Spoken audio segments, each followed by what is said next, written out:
Hi, my name is Steve, and I'm here to talk to you about the new Apple iPad released today.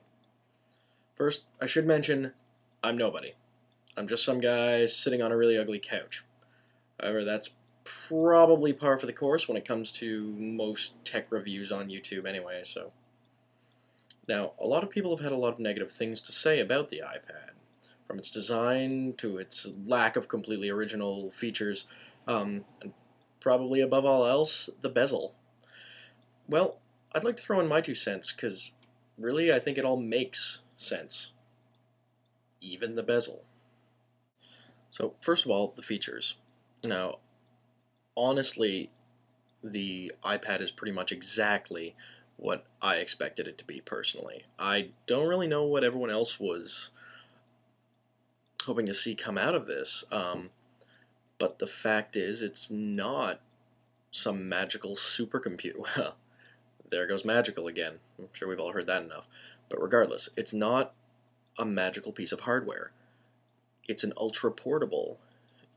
It's about as powerful as most netbooks, um, granted barring things like multitasking, but it allows for things like HD video, which most netbooks simply don't. Um, it's got a reasonable amount of memory, as much as any, the biggest iPod Touch. Nothing overwhelming, but hard drives are kind of big or expensive. Um, they've crammed probably about as much flash memory as they can in there, considering the size of the battery that must be in the thing, to run it for 10 hours straight. Um, People are complaining that it isn't a phone. Yes, it is. Put Skype on it. Put any VoIP protocol on it that allows for you to just use a 3G or Wi-Fi network. There, use it as a phone for free. That's what most people are doing with iPod Touches, certainly, and to a degree, depending on what kind of service plans they have, what they're doing with their iPhones. Just keep that ball rolling. It works fine. You also have the option of using a Bluetooth keyboard or the keyboard dock that they've announced. I mean, people are making fun of the keyboard dock, but why is that a bad idea? You can set it down, and you can use it like a desktop. Laptops have been using docking stations for years, and as much as a pretty well full-sized on-screen keyboard is going to be great, it's still not a keyboard. So where's the problem? You dock it, and you can type on it. It's a great idea, and it's something that people would have been doing anyway, while having to buy separate pieces of hardware, using a Bluetooth keyboard. As far as connectivity goes, yes, there's a lot of adapters on the thing, or that are going to come with it, or that you're going to have to buy separately to give it USB capability, export to DVI. But when you're looking at something that's entirely screen, you don't have room for jacks. The thing's only a half an inch thick. You can't fit a USB card into something that thick. Or even if you could, it would be taking up so much extra real estate inside the piece that you wouldn't have room for all the other crap that they've crammed into this extremely thin piece of equipment. And the bezel. A lot of people are ragging on the bezel. I want you to, if you're on a laptop right now, look at it, reach out. Here, I'm on one. I'm going to reach out and I'm going to grab onto the sides of it. Okay? Now, I'm on a MacBook Pro. I am a fanboy. My computer has about 3/4 of an inch of bezel or so. And my thumbs are touching the active part of the screen. Just barely.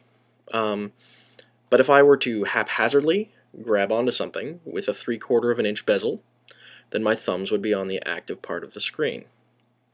If I were to, reach down to pick something up without being extremely careful, touching the screen.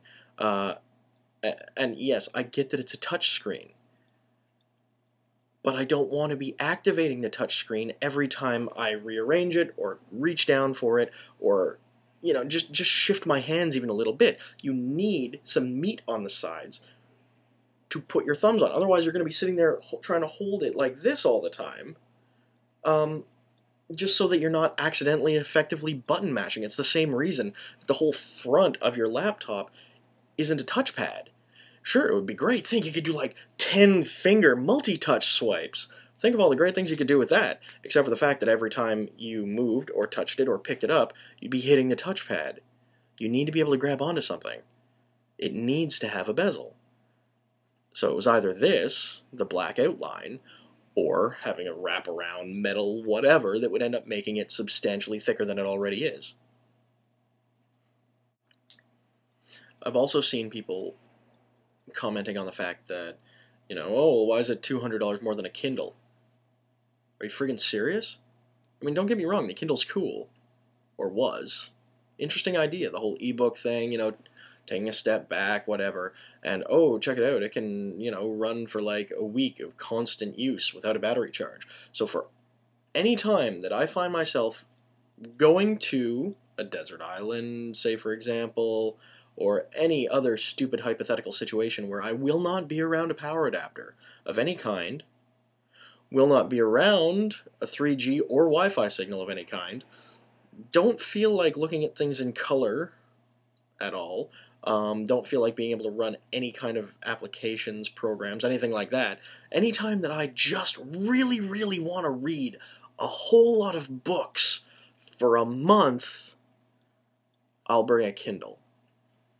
Anytime I want to do anything else that this piece of hardware is capable of doing for not that much more cost-wise, I mean more, but all things considered, I'd take an iPad. I'd like to be able to go on things other than Wikipedia and the bookstore. I'd like to be able to use it. Now there are a couple things about it that do bum me out. The lack of a camera, for example. They do, they have the new iPod Nano has a video camera in it, and that thing's pretty damn tiny. It would have been very nice to see some kind of video function. People are also asking why the 3G models are going to cost so much more.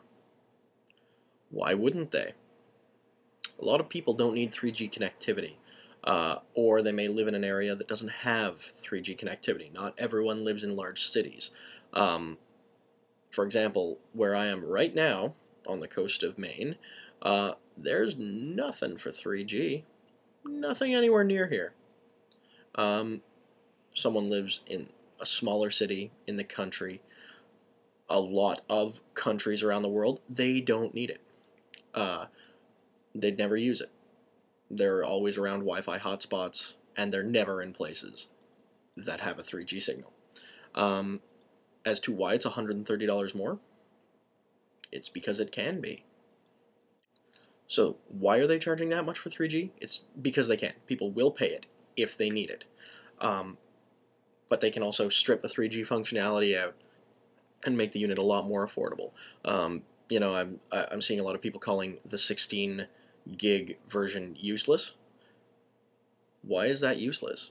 You don't store your entire media library on it, and if you don't need 3G, then, oh look, some kid's been able to save up his Christmas money a lot more easily to buy what is still an extremely capable piece of hardware.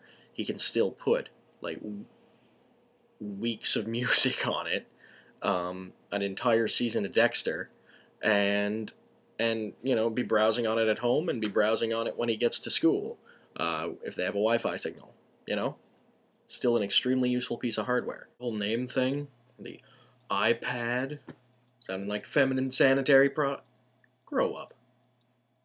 Seriously. Lots of things can mean lots of things. It's not a bad name. Really good brand recognition with that name. Leave the whole pad thing alone, just... Ugh. Finally, I apologize for this being kind of long and rambly. I didn't write anything down first, I just sort of went with it. Besides, who am I to talk? I'm a nobody. I'm just a guy sitting on an ugly couch, not wearing any pants.